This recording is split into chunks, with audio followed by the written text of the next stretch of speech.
Гомумән безнең уртак контекст бармы, безнең милләт бармы? Гади кеше үзен бер милләт өлеше вәкиле дип хис итәме гомумән? Менә шундый сораулар туа. Һәм инде бу сорауларга бер генә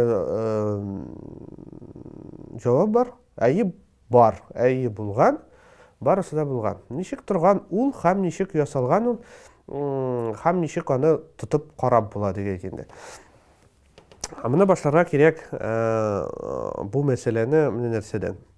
Беренчедән, менә 20-нче гасырның башына караганда татарлар, татар халкы дип әйтим, һәрге татар халкының бабалары, әбиләре, ул дөресен генә әйткәндә, менә шушы үзенең үз билгеләнүнең кайбер аспектлары үзенчәлекләренә таянып бер милләт құрырға әзір булган. Әмма құрган маны юкмы? Менә бу ачык сорау. Ничек соң улай? Беренчедән, ул милләтнең исеме булмаган. Чөнки менә мәрҗәнидә ачып карасак, күп кенә очракларда безнең бабаларыбыз татар сүзеннән баш тартканнар. Татар сүзе ул бик кызык сүз. Һәм инде татар сүзе ул вакытта кайбер, мәсәлән, контекстларда дип әйтик, ул оппозициядә торган. Мәсәлән, күп кенә очракта алар үзләрен мөселман дип билгеләгән. Димәк, мөселман ул менә безнеңчә киенгән, безнеңчә сөйләшкән, аның кыяфәте безнеңчә, аның ашавы безнеңчә, аның эшләре безнеңчә. Менә ул менә мөселман була. Менә татар сүзе бу позициядән ул чит итеп кулланган. Димәк, аны күп очракта алар дип баш тарттылар дип әйтеп булмый.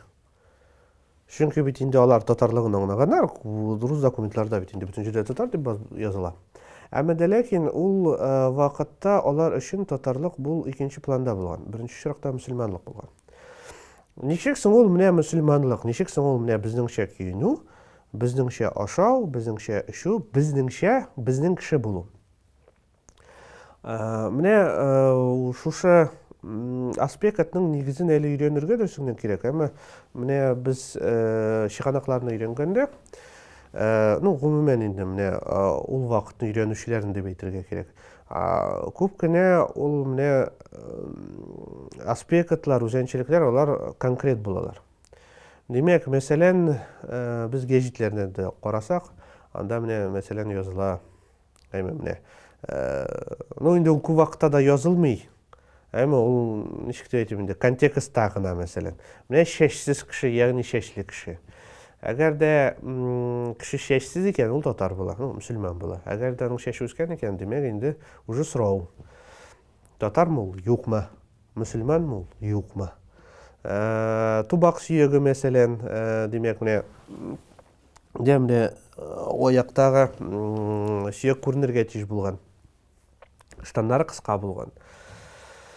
Һәм инде сакал булырга тиеш булган инде. Нинди булса да инде. Чөнки әгәр дә шушы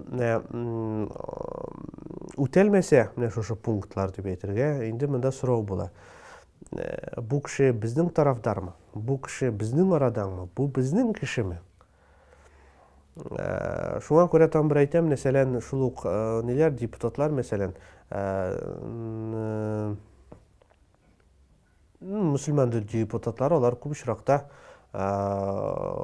шушы менә стереотипка дип әйтергә алар туры килмәгәннәр, һәм инде алар үз итеп тә танылмаган дип әйтергә була.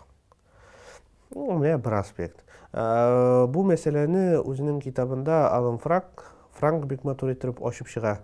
Һәм инде аның төп нәтиҗәсе булай.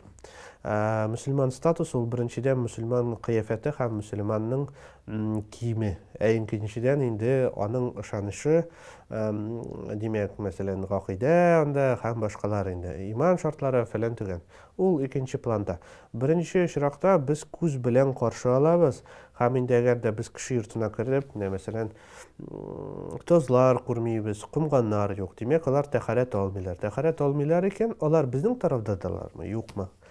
Ул вакытта күп кенә миссионерлар тарафыннан язылган текстларда менә шушы конкрет аспектлар, алар менә татарлашу һәм мөселманлашуның бер критерийлары булганнар.